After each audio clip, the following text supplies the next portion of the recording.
Hello, welcome to Someday Farm. I'm Stephen Watson with today's Tàijíquán Tip.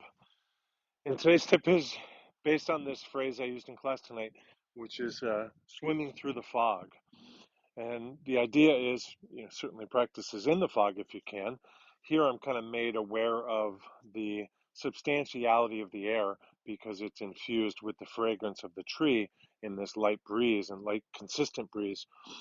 But at any rate, practicing as though your arms are swimming in the fog, we can feel ourselves parting through something that's happy to be parted by our hands. I don't know if it's happy, but it's not resisting. So the fog is yielding, always better than I'm able to yield. But rather than my feeling frustrated by that, I'm choosing to be inspired by that.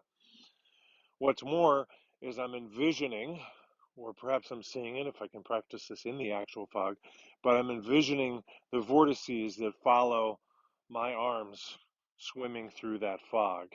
And so I'm becoming more acutely aware of the changes to the air as I pass through it. So have a little bit of fun with that one and see if it doesn't leave you less foggy headed. Thank you very much. Thank you for your support. We're relying on donations now more than ever. Here are all the ways that you can help. Online reviews, sharing videos, commenting, subscribing also help.